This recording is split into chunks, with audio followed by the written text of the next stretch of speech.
Welcome back, Wolfpack. Rolls here to more Fan Fridays. This is going to be an interesting battle. I want to see how this ends up playing out because, I mean, we have the ultimate shutdown of Milotic and Arcanine. It's like anti-intimidate with intimidate. I don't know how to make of that.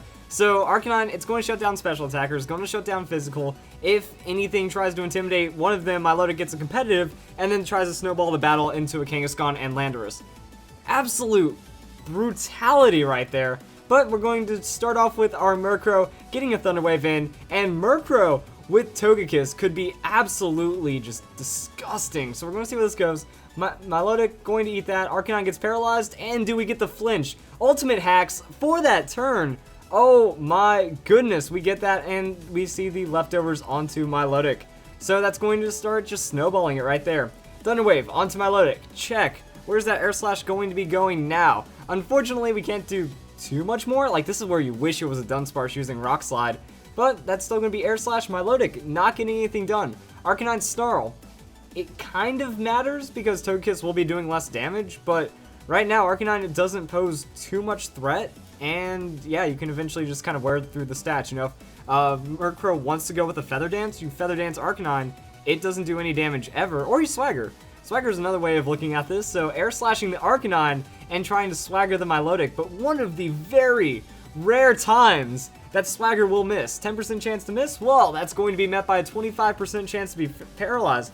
So the odds actually balance out in a weird, hilarious way. So that's going to be the switch out into Landorus. Landorus can't be paralyzed. Landorus will have to deal with that, and it won't be, if it's a Scarf, then no matter what Togekiss does, it's not going to be able to get that flinch. So Murkrow going to Swagger onto Landorus. Bold. That's bold right there. You get that confusion, but you also get the attack raise. Is it going to work? And then Togekiss with the Air Slash. So Arcanine's going to avoid the attack. Arcanine gets paralyzed. So much follow-up. And Togekiss actually going to outspeed Landorus. So not Scarf Landorus. Scarf Togekiss. Landorus gets flinched. Murkrow is going to Nightshade for flat damage onto the Landorus. And we're just ignoring Arcanine because you might as well. He's not doing anything. Alright, I like the Nightshade damage. I like that a lot. Murkrow takes a little bit of extra on that crit. Doesn't really matter too much. But Landorus should be shut down into Oblivion for now. And he's switching out. It's like, whoops. That was bad. So Milotic is going to come in. And you can hit Milotic with the Swagger. It could hit itself. Air Slash damage things. Like, that's how this plays out. Nightshade on the Milotic. So, I mean, no matter what you hit, it's going to do well. And then Arcanine has the Heat Wave. So Arcanine going to try to throw down some damage with that special attack. Not going to get much. The burn on Murkrow going to be pretty serious. And yeah, that's what we're looking at right now. So Arcanine doesn't have enough damage to make it matter. Is reducing damage. But we're just like out-statusing with this set right here. And that is going to be switching out Togekiss into Tyrantrum. Pretty safe. Like, you don't really have to worry about too much at this moment. Milotic's paralyzed. You can provide all sorts of coverage for it. Nightshade, that's going to be enough to not KO it. Arcanine gets paralyzed though. Arcanine getting a lot of paralysis. Doesn't really matter what it does because Tyrantrum is going to be physical. So that applies a lot of pressure. Tyrantrum just Earthquakes. If it has that, and that could be pretty hilarious. Murkrow's just going to fly over that. And damage will be done across. If next time Togekiss comes back in as well, it won't have these special attack drops. So it will be doing damage. Landorus is Intimidate, going to try to reduce the power of Tyrantrum. Tyrantrum gets Ice Fang though.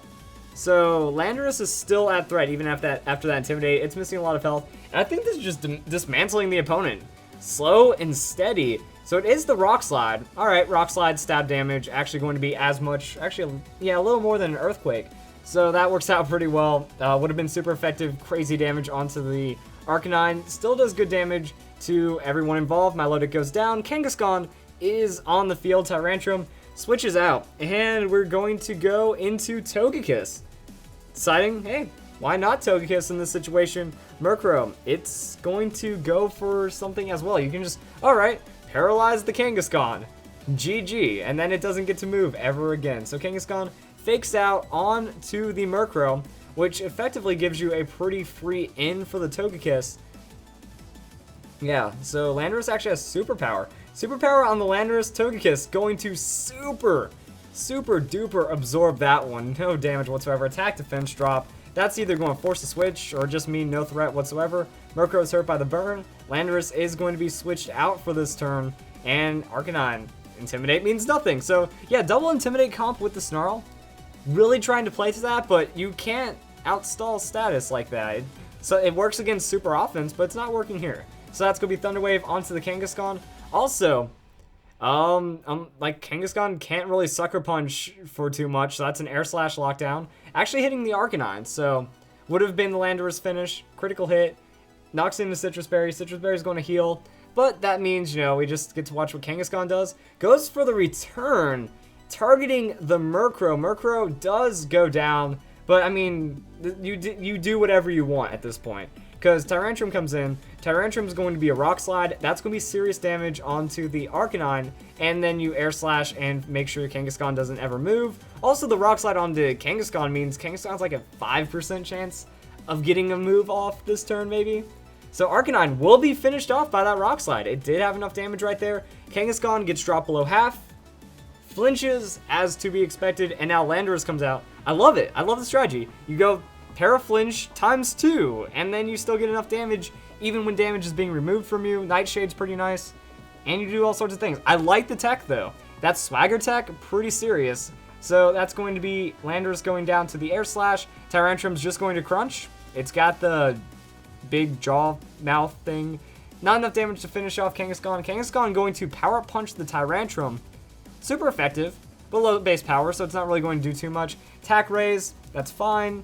And it's over next turn anyways, so that's going to be game right there. Kangaskhan throws out the Sucker Punch, the +2 Sucker Punch, going to threaten Tyrantrum with enough damage to be knocked out. But then Togekiss is like, hi, I Air Slash. So that was Landorus, and that was just all the scary Pokemon getting beaten down by mostly Togekiss. I love it. This is why I like Scarf Togekiss over Status Togekiss. They come in with that Scarf, you Air Slash lock down anything, you follow up with damage, you follow up with support, and it's just going to be a GG. Awesome. Love it. Excellent battle. So if you guys enjoyed this, if you guys get ready for the next Fan Fridays coming up next as well.